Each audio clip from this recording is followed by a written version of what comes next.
vacation is over. We were singing School's Out by Alice Cooper last time. And now here we are. School's back in session. Everybody take a seat. Mr. Joe's is here to give you a lesson. Betting 101, motherfucker. Oh, welcome to the freaking Nosebleeds.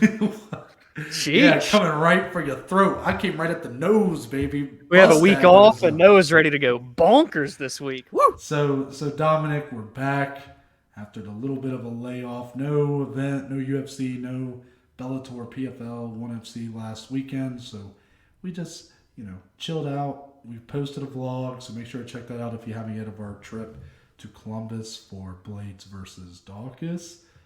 But here we are, Dom. The show by below average bettors for the below average bettor. It's the Nosebleeds. It's back. How are you feeling? I'm very excited. We're looking to build the momentum. We had 8 straight weeks of fights, a lot of positivity, but we ended kind of negative. Of course, it was the event that we were at, but now we're back. We're into this second wind of the year. The first quarter's over with. We're hitting April. We're hitting springtime, and it's coming out with a bang. UFC 273, there's 2 title fights, lots of prospects, big names on this card from top to bottom, and I'm very excited to see what we've got planned for our plays this week. Yeah, very well said. Before we get into the results of UFC Columbus, I want to give you a chance to tell everyone where they can find you on social media, Dom. You can find me on Twitter, on Instagram, at DSLE14. More importantly, go follow, go engage, go interact with us, with the show on Twitter, on Instagram, at BAJ_MMA podcast. You see it above my head. You can find me on Twitter, Instagram, at NTBaker_. If you go to my bio on either of those, there's a Linktree link, and you can find all the links to everything on there. So, Dominic, our results for UFC Columbus, please. Dun dun dun dun dun dun dun dun. The pick is in. Sorry. Tough week. Tough week. There's red all over. Yeah. 0-3 on parlays. That's probably the big standout for me right now. Yeah. What was once looking like a profitable venture, was throwing out a lot of parlays, has become a nightmare. Me and Dominic are combined 8-18 on parlays, I believe. Up to Shambles. this point. Yes. It's just not been pretty with those. Now, I don't think that means we should just get rid of doing them. I think it just means we got to be a little smarter, a little more calculated in who we put on them. Maybe lessen the leg size. These 4-leg parlays are just sometimes very difficult unless you are absolutely confident in who you put on there. But then, you have a guy like, if Borshev goes out and gets a win, I mean, we immediately get a positive week. Yeah. Well into positive. Yeah. But we were super confident in him going in.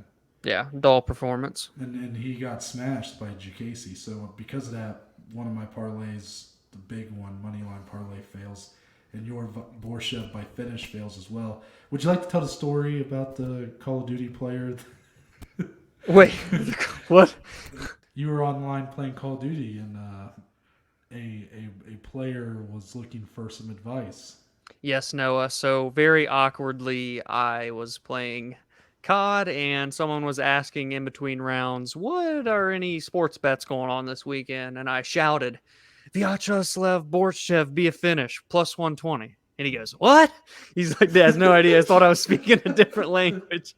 So the game ends, and I kind of go a little bit more in depth on, dude, you should place this. It's good money. I think he's going to get a finish. He got dominated for 3 straight rounds. Also, Noah, I'm going to give you a chance to talk about how I jinxed a 2-unit money line bet. Oh my God. Because I figured you'd want to let people know. Oh, I forgot about this. You could have just, I would have not even remembered to talk about this. Ooh, guys. One of the problems with me and Dom being below average bettors is that sometimes there is, I'm getting kind of heated just thinking. I can tell. I just shouldn't have said anything. There's a unspoken rule book to betting. Vibes are a big thing. If you're let's say me and Dom are watching a card together, and let's say, we have bets at play, but let's say mine's one that's coming up, and then let's say Jake Branson, our buddy, shows up and pisses you off, and you two start getting into a screaming match, the vibes are ruined, so my bet's not going to hit. Right. These are like unspoken rules, right? So Bruno Souza opened a card. That makes it even worse. Against, who was he fighting? I just forgot his name. I forget. Anyway. Whoever it was. We both had put a unit on Souza money line. It was looking good. Fight was going to go to distance, but Souza was looking good. So Dominic, with 30 seconds left in round 3, he looks at me and he goes, well, no, I think we're going to cash a winner right here. It was Luis Saldana, by the way. Luis Saldana, thank you. You guys, I think I scared everyone that sat in front of us. Oh, the look on Noah's face. I went, what did you just say? And you're like, what? It's going to hit, dude. And I was like, Dominic, I fucking swear. I said, it's over. I said, it's over. We're going to lose. Because, yes, I was scoring the fight for Souza, but it was a close fight. It was.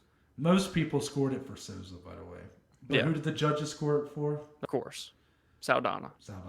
So Dominic is completely to blame if anybody out there put a bet on Souza. True. I think that was... I know that I've tested our friendship as, when we were roommates. I know I pulled some stuff that maybe you weren't too pleased with. This was that moment for me. For sure. It was bad. Yeah. And the less said about what we're talking about, the better. But anyways, let's get out of there. Get that shit off the screen. Good vibes going. Nah, we're winning money this week. We're going to hit you with the bomb right here. We're changing the show up a little bit. That's right. Tell them before I pop anything. This is in order to spark some sort of positive momentum back, we decided we got to change the layout. We got to go more in depth. Mm-hmm. So we're starting bottom on this card, and we're going all the way to the top. So we're going to give each fight its time here on the show. We still want to make this a swift, 30, 35 minutes show, but we're going to go through the whole card. If there's any plays that we didn't personally make, but maybe feel like it could be of value, we'll talk about them. But otherwise, we're just going to move, baby. We're just all about the betting, all about the odds here. That's what we got to talk about. So, Dominic, are you ready? Without further ado, the first fight of the evening. We start with Julio Arce taking on Daniel Wiley Cat Santos. Santos making his UFC debut. Julio Arce has been in some fun fights. He's, I believe, 3-3 in the UFC. Mm-hmm. Losses to Song Yadong and Hakeem Dawodu, among others. I know we don't have any plays for our bet slip, Dom, but is there anything here, looking at these lines, that sticks out to you? Arce minus 180 on the money line, Santos plus 155. We do have some of those more in-depth ones in front of us for you guys to know. So, Dominic, anything sticking out?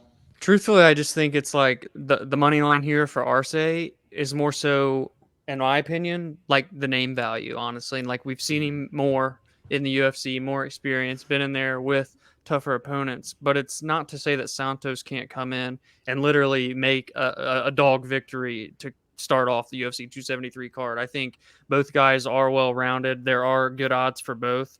You even pointed out like the KOs, like plus 400, plus 500 on both sides.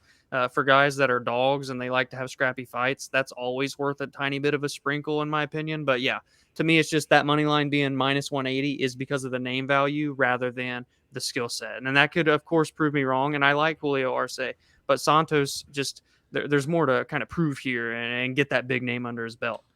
You are right. There's a lot unknown. A guy making his debut, but when you look at Santos' kind of value of wins, and I mean, it doesn't mean much because maybe this dude is just a real killer. He's 8-1. He hasn't, like, his last win, I believe, was at a co-promoted event that Brave CF was a part of. That's a good promotion. Yeah. But before that, not really fighting in high-level MMA events. So I like Arce here. I think it starts with the money line and kind of ends there for me.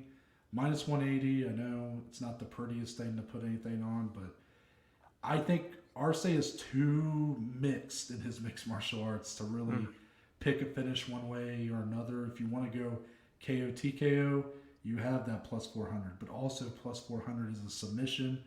And Santos, I don't believe, has ever been finished up to this point. Yeah. So a decision plus 150 is also on the table. I do think it'll be a fun scrap, though. So maybe fight to not go to distance plus 100 could be in play. Mm-hmm. Minus 135 if you think it does go to distance. There's some interesting ones, but I didn't dig too deep. I don't think Right. it doesn't go past the money line for me. Yeah.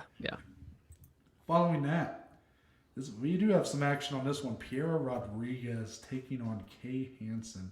A near even on the odds. Yep. They've been closing. Kay Hansen very slowly but surely closing. But Piera Rodriguez still a slight favorite. And Dominic, it's where it starts. 2 units for the Joes here. For our below average bet slip. Piera Rodriguez money line. We did get this at minus 120. So the odds are even better now. But minus 115 where it stands. 2 units on that via money line. Dominic, is there anything else that kind of sticks out to you here, or is it all just Piera Rodriguez by any means how?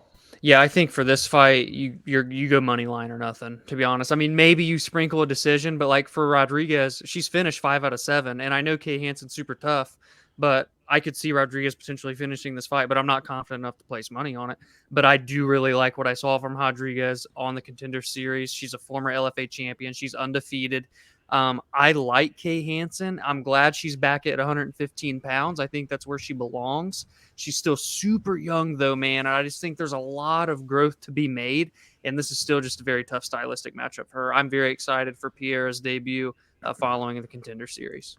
Kay Hansen's popular, but I don't think her popularity has matched what we've seen skill-wise in the cage. No. She had a very close fight with Corey McKenna, but the Jasmine Jasudavicius fight wasn't all that close, in my opinion. She's been a bit lackluster, in my opinion. And she can still turn it around here against the debuting Rodriguez. But I also put money on this fight to go to distance, so maybe that favors Kay Hansen. But I think Rodriguez has got more potential right now, got more momentum right now, more confidence, and I think she'll get the win. Yeah. Anthony Hernandez taking on a last-minute replacement, Josh Fremd. Fluffy's back. Fluffy is back. What do you like on this one? This is interesting because I just think you want to talk about unknowns. It's, in Josh's side here in this one because Anthony Hernandez super scrappy. We've seen him literally on the brink of defeat come back and submit one of the best submission specialists in the UFC. Quite literally, that was his last fight. We haven't seen Hernandez fight in quite some time. So there's something to be said there for the layoff. But the minus 190 says it all. The experience is there. The well-roundedness is there. The competition's there. I think this is an uphill battle for Josh. But if he can come in and beat a guy like Hernandez, that would say a lot, especially early on in his just UFC career in general, or professional career, that is. So there's nothing like out of the ordinary or something grabbing my attention. I stayed away from this fight. I know you did not. It's true, but I will say that I don't feel very confident about this fight one way or another as far as who's going to win. Anthony Hernandez did have that spectacular win over Rodolfo Vieira, who's like one of the best jiu-jitsu practitioners out there, and he submitted him. But that fight, to me, was just so nuts because it's like a 1 in a million type chance. I mean, I'm sure the odds for Hernandez by submission there were like in the plus 1,000, plus 2,000 range. Yeah. Hernandez, besides that, he's at times looked great. His Contender Series showing was awesome, even though it got overturned, I think, because he tested positive for marijuana. Mm-hmm. But then he did get smashed by Kevin Holland and stuff. And yes, obviously Kevin Holland's great. But when I look at this fight, I think both these guys are durable. That's what I see that sticks out about both of them. Yeah. Josh Fremd had a great run with LFA kind of in 2020, 2021. His only loss for the promotion to Gregory Rodriguez, and you know what a stud that dude is. Yeah. But Fremd's a big dude. I think he's 6'4", 185 pounds, 28 Holy years shit. old, just hitting his prime right now. While Anthony Hernandez is really trying to find his footing, I put money on the over for 1.5 rounds. I think the durability of both guys could really carry this into a bit of a war, a longer fight. I think this has the makings of a potential fight of the night, if I'm being honest. Yeah. But obviously, when you have a guy making their debut on short notice, and then you got Anthony Hernandez, who's kind of been all or nothing this point, it's hard to really find a lot of value here. Right. Right. Next up, so we talked about this fight. Well, we talked Kind about of. one of these guys.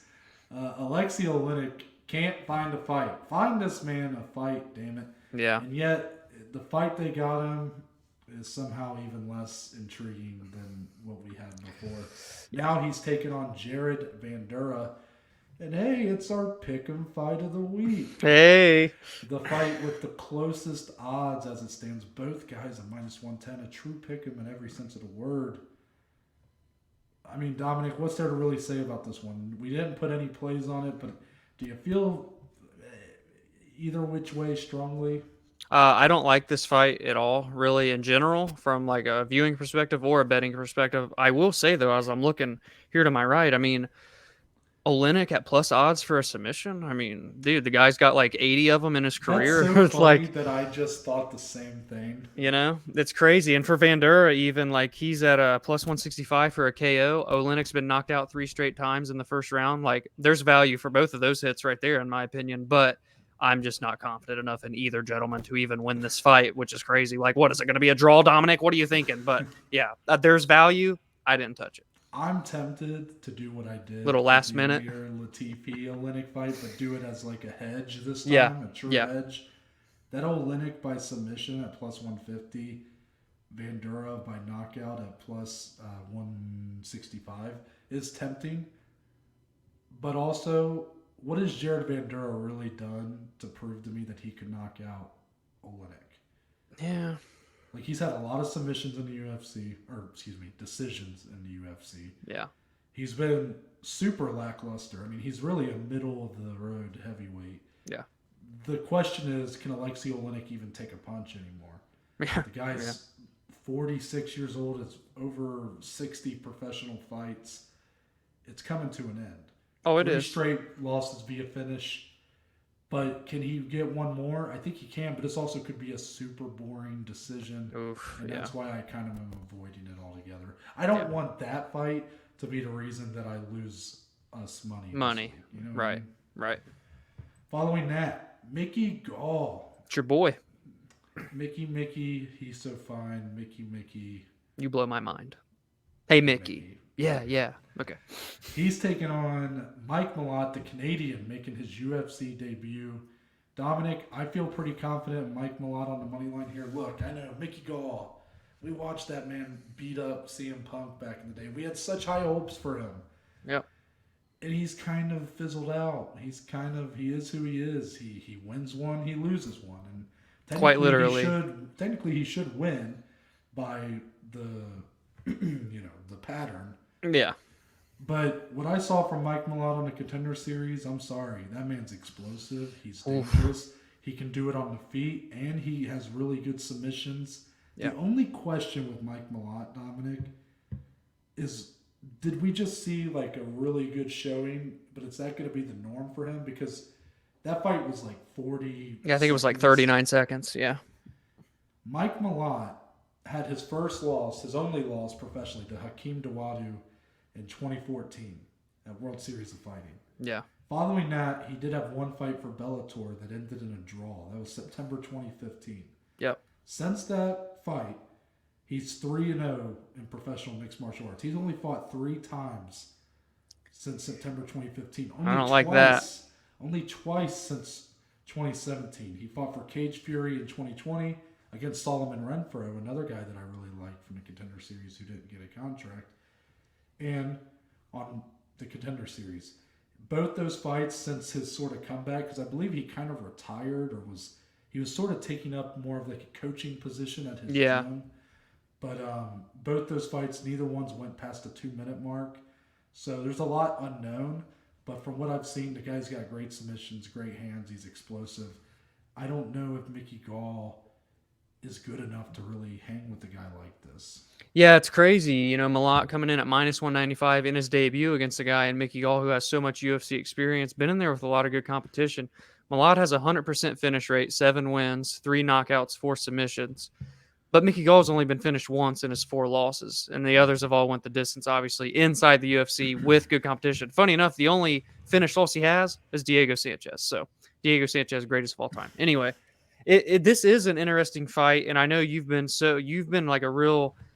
You have this interesting relationship with Mickey Gall, and it all stemmed from UFC 203, of course.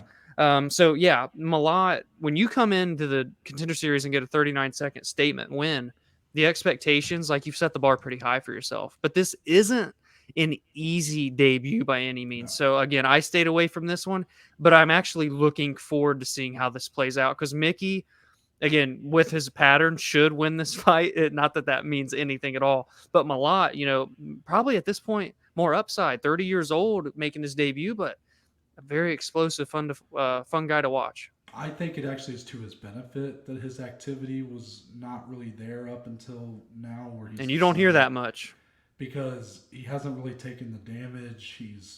Yes, he's still been training.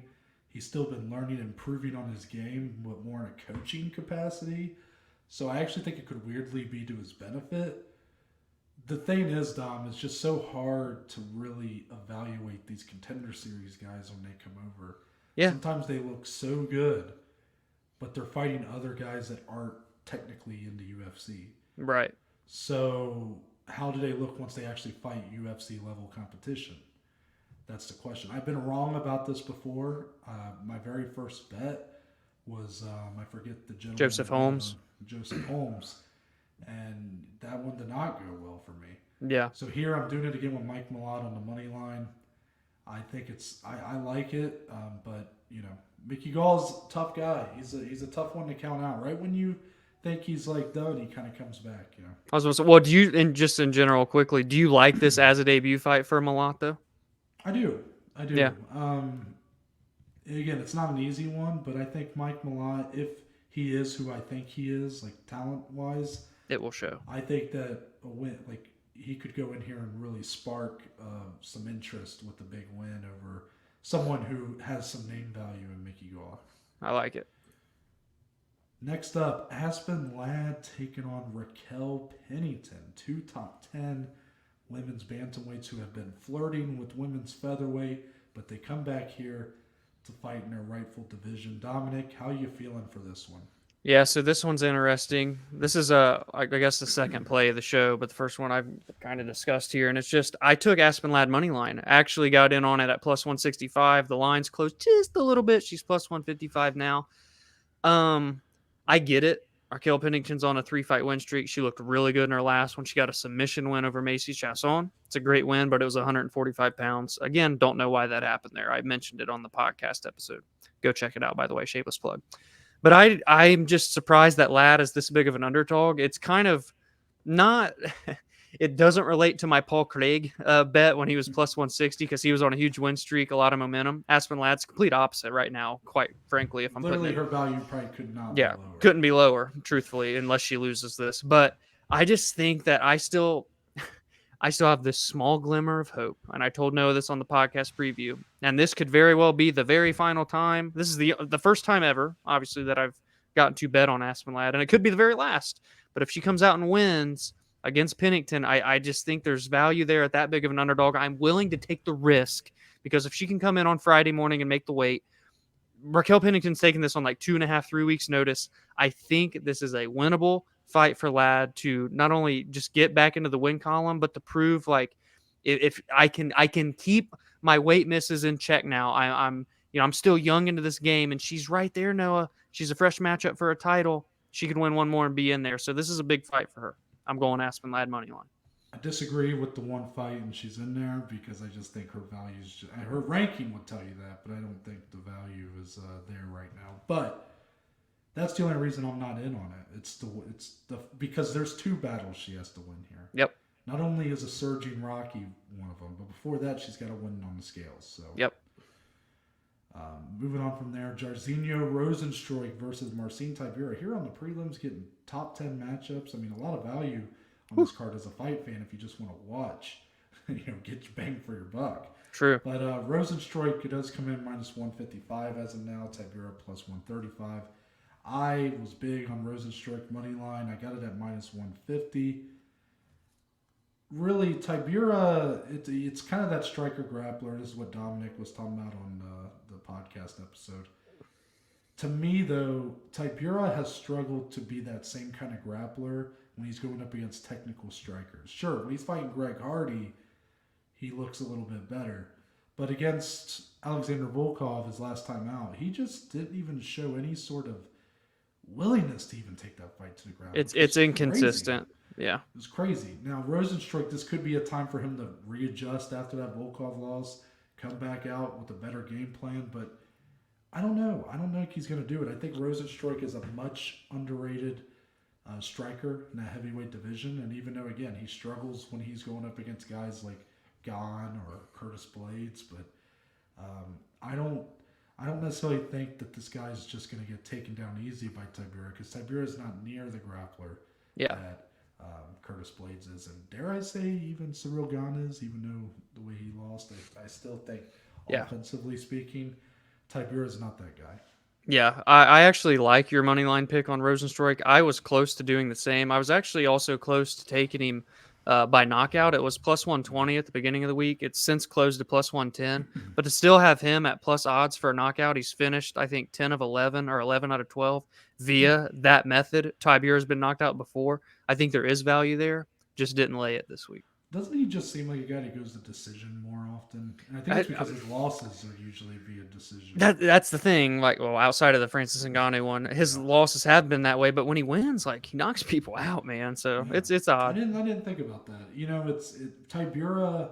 At one point in time, I probably would have been like, give me 10 units on Rozenstruik by knockout. Yeah. But Tybura has, at least his chin has held up pretty well, even though he's going 3 rounds on the feet with Volkov. And Greg Hardy did wobble him in their fight, but Greg Hardy does have a lot of power and athleticism, so I still think Rozenstruik's just a lot better. Yeah. That's the way I'm feeling. Yeah. Next up, we got one of the brightest young prospects in the UFC making his second walk to the octagon, and he goes up against another guy making his second walk to the octagon. Ian Garry, minus 365, taking on Darian Weeks at plus 280. A lot of excitement around Ian Garry, Dominic, but are you buying into the hype here?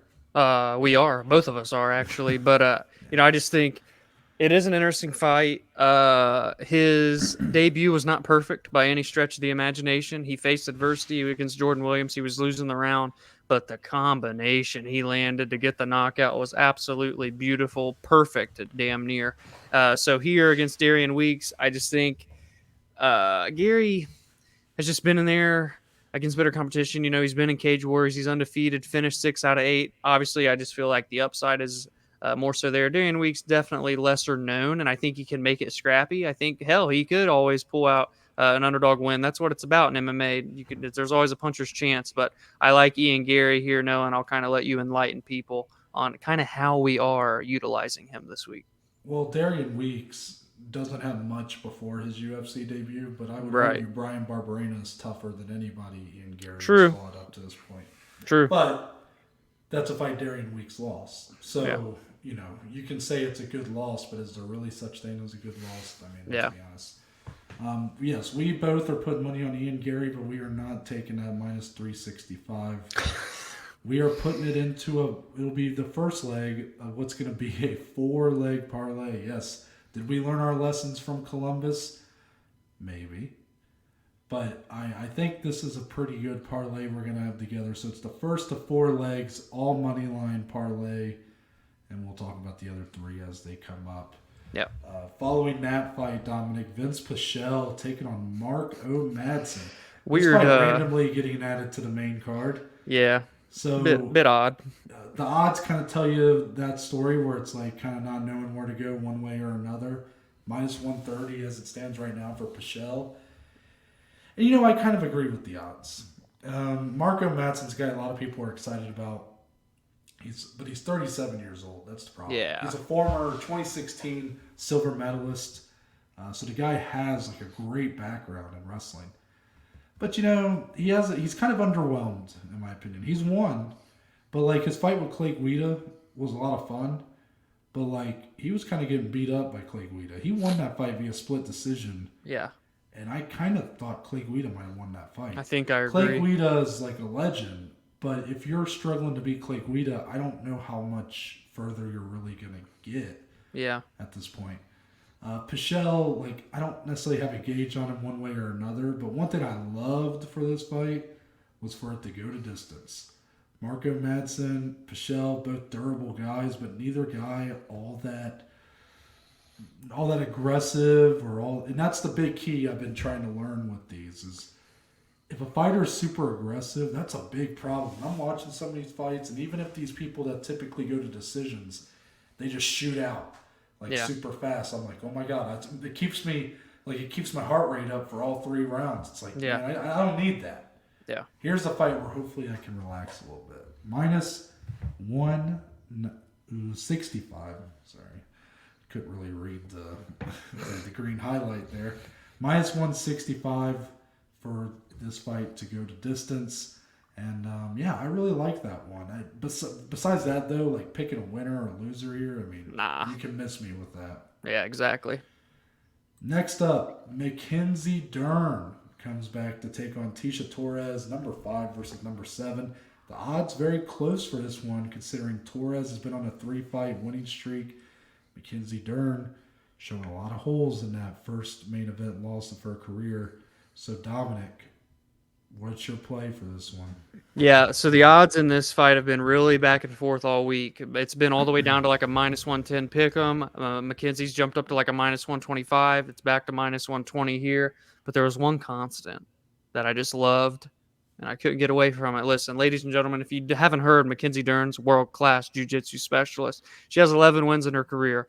7 of them have came via submission. The other 4 have come via decision. I'm going with a double chance method of victory. Mackenzie Dern to win by submission or decision at minus 110.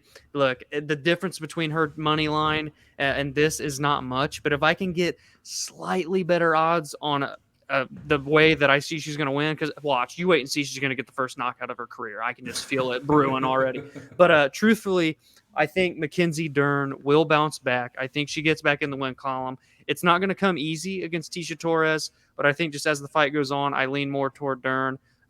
Even if it's on the feet, I don't think Torres is going to like make it look like Rodriguez did. And if it goes on the ground, no one can compete with Dern. It's just a matter of can she get it there. So at those odds, minus 110, almost plus money, I'm going Mackenzie Dern to win by submission decision. If you're someone that thinks there's going to be a finish in this fight, you've got to be thinking Mackenzie Dern submission. Yes. Tecia Torres, not much of a finisher, does have heavy hands, but I mean, Mackenzie Dern's never been one to be finished either. So I think that's a pretty good pick on your part if you're doing the double chance.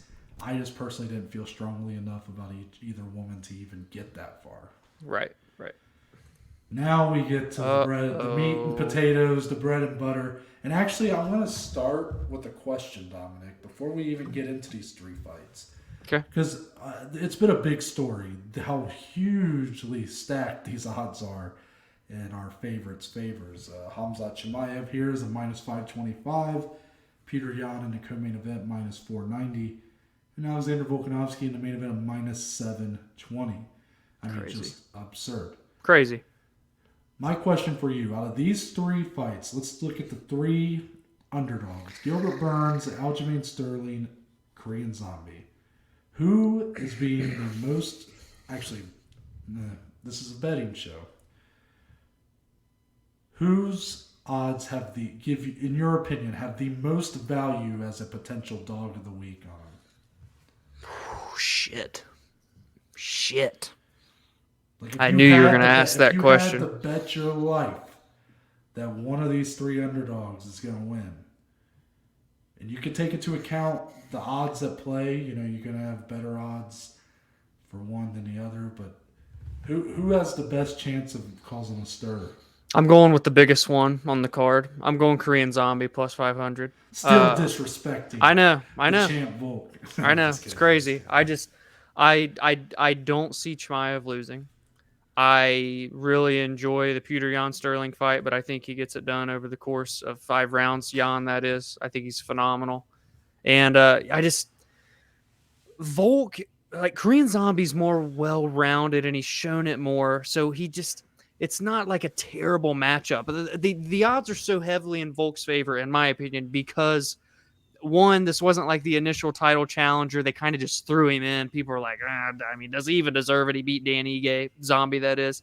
And Volk had that phenomenal fight against Brian Ortega, which he truthfully kind of dominated outside of the 2 submission attempts. I think minus 720 is the most outrageous line on the card, but I say that lightly. Like, if Volk was like a minus 400 or a minus 300 or something, I'm all for it. But at minus 720, you're putting Zombie at plus 500, a guy that doesn't get finished. He's shown to go 5 rounds just as much as Volk does. Yeah. I think there is potential there for Zombie to somehow pull out an upset. And I'm going to agree with you. I do think that that's the best chance of these 3, which is so crazy. I know. Gilbert It's crazy. Burns is the number 2 ranked welterweight in the world. But I can't deny, guys, that look, and this is I'm going to kind of transition this into our discussion here for Burns Chimaev. If putting money on Burns, I get it. Like, do it if that's what you want to do. I mean, he is a huge favorite. If you feel confident enough about any of these 3 guys, you should be throwing money at it. Yeah. I mean, you're never going to get a guy like Gilbert Burns, Sterling, No. Korean Zombie at these odds ever again. Yeah, if you parlayed all 3, you would get plus 14,700 odds. Just saying. That's a lot. That's a lot. Yeah. I just don't see Khamzat Chimaev losing this fight. No. I'm bought in completely. I've been bought in. I've wanted this fight, but I knew that when I wanted this fight, in my head, I saw this being the fight that showed everybody Khamzat Chimaev is ready for the welterweight title. Yeah. And Gilbert Burns is great, but the discussion for me, in terms of it starts with how can you get value on Khamzat Chimaev here? And it's hard. It's hard because he's such a big favorite. Yeah. But he is a part of our parlay, him money line. So he's the second leg of that 4-leg parlay. I think there's a lot of parlay value for this fight because a second parlay, I didn't even talk about the first leg of that one. So I have a prop bet parlay, 2 legs. This fight to not go to distance, and then earlier when we talked about Aspen Ladd and Raquel Pennington for that fight to go the distance. Overall, I forget what the odds come out to on that one. We'll have it at the end, but I think it was like a minus 105 or plus 110 or something like that. It's very good value, I think, on those 2 plays right there. I mean, yeah, I just have a hard time seeing this fight go to distance. Yeah. You could convince me that Gilbert Burns might win this fight. But I don't think he's going to a decision in doing it. I know, and he's coming off of a fucking 3-round decision over Wonder Boy. But I'm in agreement with you. I think if he were to win, he would finish Khamzat. I don't know why I think that. That's just what I feel. I just can't see this fight going to distance. Which that'll probably be the kiss of death. But that's right. A lot of value here, but you have to probably parlay it with something. Yeah. Unless you're siding with Gilbert Burns. True. Yeah, of course. Now, Dom, for the co-main event. What do you like here between Aljamain Sterling and Petr Yan? The second fight, Petr Yan a huge favorite here against the champion. So Petr Yan's no on ice 3rd leg in the 4-leg money line parlay at minus 490. We're bumping those odds up with each passing fight. After we talk about the last leg, we'll obviously tell the full details. But there was one thing I had my eye on all week, and I almost went on it, and it was Petr Yan by decision. It was plus 120. Let me see what you got on the sheet here. What is it now? Plus 110. It's plus 110 now, so still plus money. Petr Yan has been going the distance a lot lately if you don't count his disqualification against Sterling. 4 of his 8 wins in the UFC have been he's split right down the middle. But I think against these championship caliber fighters, as great as he is, it's very hard to finish these guys. And I think Petr Yan, I am picking him to win by decision, just didn't quite get ballsy enough to put money on the line, but I think there's value there. The one I had my eyes on was the over-under. It ended up being 4.5 rounds. So that says it all right there. Yeah, I was like, no thank you. But if it was over-under 3.5 rounds, I would have taken that in a heartbeat. Because when Yan does get those finishes, Jose Aldo, the Sterling, the first time he fought Sterling, if he was to get a finish, it would have been late into round 4 or early round 5. Yeah. that's been his story. He has a very calculated way of just tearing apart his opponents, and he does it over the course of a fight. He doesn't start you right away in round one. He'll take you into the deep waters. But I agree with you that I'm glad that we're holding off on those. Yeah. You just never know. You don't. Yeah. And for the main event, money line. There it see is. Alexander Volkanovski at a -720, taking on the Korean Zombie +500. These odds are crazy, Dom, but yet here we are, fourth leg of that money line parlay. Alexander Volkanovski, it is. I mean, this was a simple. I mean, this literally bumped our parlay from like a -110 to a +110. I mean, It was like that small, but it was enough to where it was like, okay, I think I'm gonna put this on there. So 2 units overall in that parlay. I think if you're gonna do a money line parlay, I don't see why you don't do those 4 guys. I mean, unless you really feel strongly about one of those Darian Weeks, Gilbert Burns, Sterling, or TKZ, this is like the easiest parlay to make for this card. Yeah, if you play the plus 14,000 odds, please let us know. There was something else I also liked in this one, and it was the complete same as how I felt about Petr Yan. Volkanovski by decision. It's -135, so I know it's not like the great odds, but he's been in 3 straight title fights. They've all went the distance at 5 rounds apiece. He was in a decision before he challenged for the title as well against Jose Aldo, so I think Volkanovski by decision is another potential play. If you're not wanting to parlay, if you're wanting to bump -720 down to close to even, that's the best thing you can do with Volk. Yeah, I like that. Now let's go ahead and show everybody what overall, in case you weren't able to follow, we were throwing out a lot of picks here and there. Let's see the below average bet slip. Here it is, ladies and gentlemen. If I can figure out how to pull it up, here we go. Wait, wrong thing. Sorry. Here we go now. Look at that. There it is. Right there. So there we go. Couple 2 units. Me and Dominic in agreement with a lot of this card, but a lot of plays here for you guys. So even though, even though the momentum slowed down last week with the negative week, we didn't slow down the picks. I mean, we're just going to keep ramping them up.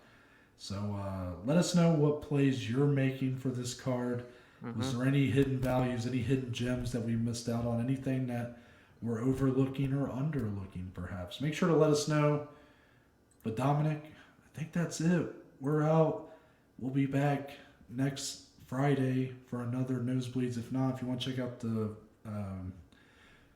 podcast. We had our preview come out on Thursday. The recap comes out on Monday. So make sure to show those some love.